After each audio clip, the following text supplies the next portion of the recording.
Bonjour et bienvenue dans l'émission Épée de Damoclès, une émission sur les dangers qui guettent l'Afrique dans la tranquillité et l'inconscience des intellectuels bantous. Préparé et présenté par Bimenye Burundi Communication Center, BBCC en cycle. Bienvenue, chers auditeurs, à l'écoute de votre émission préférée, Épée de Damoclès. Aujourd'hui, nous allons parler essentiellement de la situation en RDC, où on va vous parler de l'infiltration des éléments rwandais dans l'armée du Congo.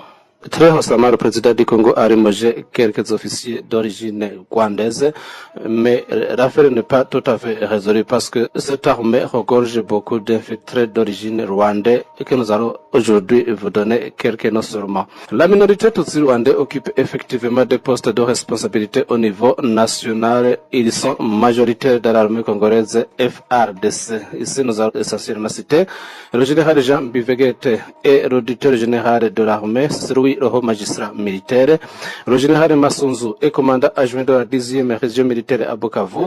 Le général Marike Kijege a été nommé inspecteur général de l'armée ex-G4 à l'état-major général FARDC. Le général Obed Guibasira, commandant de la 5e région militaire à Kananga au Kasaï occidental. Il y a aussi le général Mustafa Mokiza qui est commandant de la base militaire de Kitona au Bas-Congo.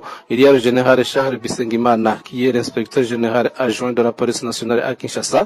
Il y a le général Jérôme Gakwavu à l'état-major général des FARDC à Kinshasa.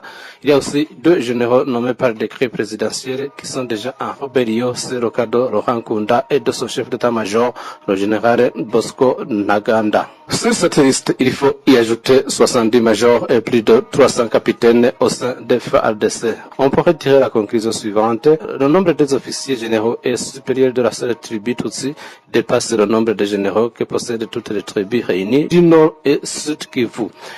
Au Sénat, si cela vaut la peine d'être aussi rappelé, il y a deux Tutsi, Moïse Nyarugabo et Edouard Mwanga Chuchu. À l'Assemblée nationale, le MRC avait fait élire l'honorable Douma Bakani, député national. Aux emplois civils, Deo Rugwiza Magera est promu administrateur directeur général des douanes à Kinshasa. Jean-Jacques Ruhara travaille comme directeur de l'autorité de régulation des télécommunications à Kinshasa. Et Albert Semana, le directeur de la sécurité Matadi au Bas-Congo. Et Léo Moheto, directeur à la SNER et administrateur de la régie des eaux à Kinshasa. Le poste de responsabilité de la minorité Tutsi Banyamulenge dans le pouvoir de la République démocratique du Congo au niveau national. On peut citer ceux qui sont nommés par décret présidentiel au temps de Joseph Kabila au sein des FARDC, dont le nom qu'on a déjà cité, général Jean Bivegete, auditeur général de l'armée, le haut magistrat militaire, général Massunzu, commandant adjoint de la 10e région militaire à Bukavu, général Marike Kijege, inspecteur général de l'armée ex-G4, général Obed Guibasira, commandant de la 5e région militaire à Kananga, Kasaï occidental, général Mustafa Mokiza, commandant base militaire de Kitona au Bas-Congo, général Charles Bisengimana, inspecteur général adjoint de la police nationale à Kinshasa, général Jérôme Gakwavu, à l'état-major général des FARDC à Kinshasa, général Bosco Ntaganda, chef d'état-major général de Laurent Kunda, général Laurent Kunda, en rébellion contre la République dans le Nord Kivu, le colonel Bonane, commandant de la 4e brigade à Ituri, colonel Makenga Sultan, commandant Bravo Nord Kivu, colonel Kamanzi François, colonel Munyarugerero Françoise, commandant de la police de l'enfance, colonel Muhindo François, commandant de la brigade d'État à Kichanga à Masisi, colonel François Zero Bravo, état-major général de l'armée mixée d'Onkunda, 80e brigade de FARDC, colonel Motebo Tsijure, en exil au Rwanda après la rébellion de Bukavu, juin 2004, colonel Rorimbere Dispo, état-major général FARDC, colonel Gishondo Eri, disposition état-major général, colonel Padiri Jonas, commandant brigade Eko Akimowasake, Nord Kivu, colonel Boringo Matane, 10e région militaire à Bukavu, colonel Bilori Benjamin, conseiller militaire Rubegwa, en formation en Chine, colonel Bosso Govena, dispo état-major général en rébellion au Sud Kivu, colonel Wilson, commandant adjoint de la brigade Alpha à Nyanzare Mwese, lieutenant colonel Munyakazi, état-major général mixé d'Onkunda, 83e brigade FARDC, lieutenant colonel Claude Mucho, commandant brigade Chahri Amouchaki Massissi, lieutenant colonel Innocent, aujourd'hui G4 à l'état-major armée mixée d'Onkunda, Colonel Kabundi, commandant brigade ECO, Akikoma Sake, Nord Kivu. Lieutenant Colonel Bisamaza, commandant brigade Bravo, Aruchuru, au Nord Kivu. Lieutenant Colonel Niyibizi, commandant de la brigade ECO, Nord Kivu. Le nombre des officiers généraux et supérieurs de la seule tribu de Tutsi Banyamulenge dépasse le nombre de généraux et colonels que possèdent toutes les tribus réunies du Nord Kivu au Sud Kivu. La partie civile des infiltrés, il faut y ajouter ceci, le nombre de voix de vote obtenues par Azarias Ruegwa dans chaque province sur l'ensemble du territoire national congolais en tant que candidat président de la République en 2006 montre que le peuple congolais Tutsi n'est pas sûrement rejeté par les autres Congolais. Notez bien, contrôleur de douane Ofida Nord Kivu, plus ou moins 15 fondés de pouvoir à RCC, plus ou moins 10 ans. Au niveau provincial, commençons à Goma et à Bukavu et Nord Kivu, chef de division du travail, Guyereka Pangras, gouvernement provincial, ministre du budget et du plan, Piero Kambanda, directeur provincial de RCC, Katambi Issa, sous-directeur de l'Ofida à Goma, Ruchukuri, chef de division des contentieux des impôts, Damas Ndagijimana, directeur provincial des postes et télécommunications, Alphonse Sebananira, au Sud Kivu, gouvernement provincial, ministre de l'Agriculture, Kibibi Kamanzi, commandant adjoint de la 10e région militaire, général Massunzu. Notez bien, le parti politique RCD, Rassemblement Congolais pour la démocratie, est dirigé par Azarias Ruegwa, ex-vice-président de la République démocratique du Congo, occupe une place remarquable dans l'espace politique congolais et dispose de 15 députés nationaux, 8 sénateurs, de 2 gouverneurs de province à Kapukungo, du Kasaï occidental et de Koussi du Bas-Congo, et aussi il y a 44 députés provinciaux dans toutes les provinces du pays. Mes chers amis, vous voyez à combien la République démocratique du Congo a été infiltrée par les Rwandais. On crée qu'aucune décision contre le Rwanda n'a pu être faite actuellement, même si nous voyons que les Congolais semblent avoir sorti du sommeil dans lequel ils étaient plongés depuis la chute du gouvernement de Mobutu.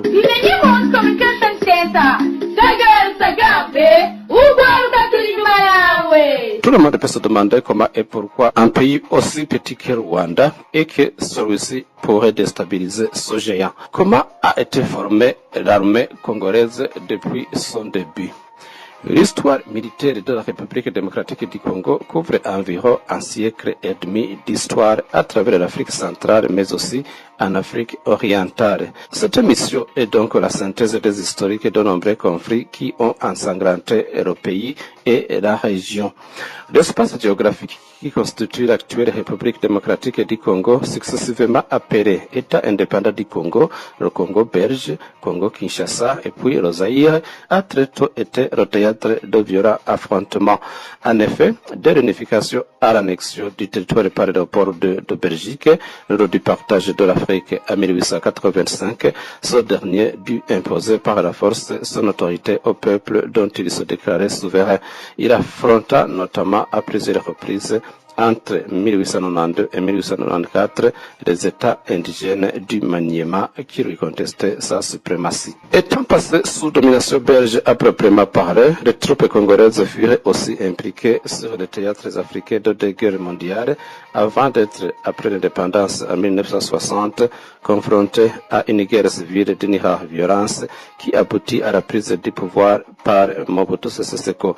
Ce dernier fit entrer le pays dans le camp occidental durant la guerre froide et engagea au cours des années 70 ses forces armées dans la lutte contre le communisme en Afrique centrale et australe, en particulier en Angola. Soutenu envers et contre tout par ses partenaires traditionnels, le pays connut une paix toute relative durant la décennie suivante. Mais, au milieu des années 1990, la crise humanitaire et le mouvement de population engendré par le génocide du Rwanda achevèrent de profondément déstabiliser le reste du pays et en 1996, l'armée de Mobutu n'a pu résister bien longtemps au mouvement rebelle de Laurent Désiré Kabila, ouvertement soutenu et équipé par le Rwanda et l'Ouganda et le Burundi en cachette. Finalement, peu de temps après son arrivée au pouvoir, le nouveau maître de Kinshasa se retourna contre ses anciens parrains et qui envahirent alors le pays et l'occupèrent sous couvert de mouvement Aroko jusqu'en 2003. aujourd'hui encore, l'Est du Congo, le Kivu, l'Ituri notamment, vit les soubresauts de ces événements tragiques. Comment alors le pays a pu organiser son armée depuis le début? Premières troupes organisées du Congo, connues sous le nom de la Force publique FP en sigle, furent créées en 1885 par Camille Kokila lorsque le roi Léopold II de Belgique, qui venait de prendre possession du pays sous le nom d'État indépendant du Congo, EIC, commanda à son ministre des Affaires intérieures de créer une force militaire et de police sur ce nouveau territoire. La force publique était encadrée par un corps d'officiers blancs, la plupart belges, mais aussi d'officiers européens. Il y avait des Suédois, des Danois et des Polonais. En quête d'argent facile, d'exotisme et d'aventure. Corps de sous-officiers exclusivement africains était formé par des individus issus des tribus les plus belliqueuses du Haut-Congo ou des soldats les plus féroces du contingent de la FP. Enfin, le groupe de troupes portant l'uniforme bleu et fer rouge était constitué soit d'esclaves achetés aux trafiquants swahili en échange d'un engagement de 4 ans dans la force publique, soit d'enfants kidnappés lors de raids, ou bien encore d'hommes de la famille et pris en otage et relâchés après incorporation. Aussi, très logiquement, si la force publique constitua très tôt une force armée redoutée pour son extrême violence, elle fut vite confrontée à de nombreux problèmes de discipline au cours de son histoire. Ainsi, d'une part, les mutineries de soldats noirs furent fréquentes, voire notamment la révolte des Batetera. D'autre part, l'administration congolaise dut composer avec certains officiers blancs, outrepassant leur pouvoir, voire aller au Rome, et accaparant à leur profit les territoires dont ils étaient responsables. La première mission de la force publique fut d'assurer la mainmise sur le territoire de l'État indépendant du Congo, notamment à l'Est, à Maniema et Kivu, où prospéraient les États swahili dirigés par des riches commerçants bantous originaires de Zanzibar. Esclavagistes, trafiquants d'ivoire et de confession musulmane, d'où l'utilisation abusive du terme arabe, les marchands swahili furent vite caricaturés dans la presse occidentale, ce qui permit à Léopold II de vendre à l'opinion internationale sa guerre personnelle comme une croisade anti-esclavagiste. Le conflit ne tarda pas à éclater et la force publique entreprit entre mai 1892 et janvier 1894 une série de campagnes militaires sous le commandement de Francis Danis.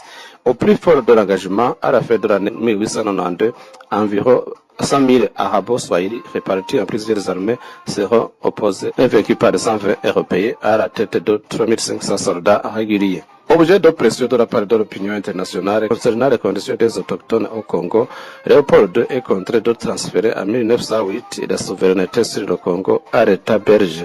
Le territoire prend alors le nom de Congo belge. Concernant la force publique, de nombreux efforts furent entrepris afin de remédier aux excès du temps de l'État indépendant du Congo et de faire de la force publique une force coloniale plus classique et davantage plus disciplinée. Ainsi, des officiers belges remplacent les officiers étrangers mis en place sous l'État indépendant du Congo. Pour conserver leur commandement, des officiers étrangers demandent et obtiennent la naturalisation belge. Ce fut le cas du Danois Orsen, qui, de 1914 à 1918, participa aux campagnes victorieuses de l'Est africain allemand et devient plus tard gouverneur. L'organisation interne de la force publique se rationalisa autour de l'unité standard de la compagnie commandée par un capitaine et compta 150 soldats indigènes qu'on appelait Ascaris. Pour 4 officiers belges, l'enrôlement pour une durée de 7 ans était fondé sur un système de quotas de recrues fixé par district. La plupart des soldats étaient armés d'un unique fusil Arbini 11 mm et continuaient de porter l'uniforme bleu et le fez rouge datant de l'EIC, remplacé entre 1915 et 1917 par un uniforme kaki.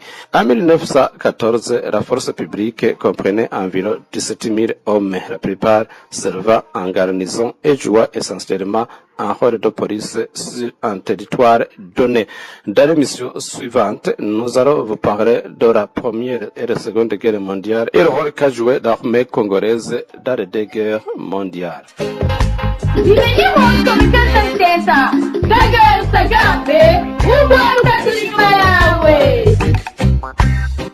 C'était votre émission Épée de Damoclès. Si vous avez l'une ou l'autre commentaire, écrivez-nous sur email bimenyecommunication@gmail.com ou sur WhatsApp 69 719 185. Sortez du sommeil, chers Africains.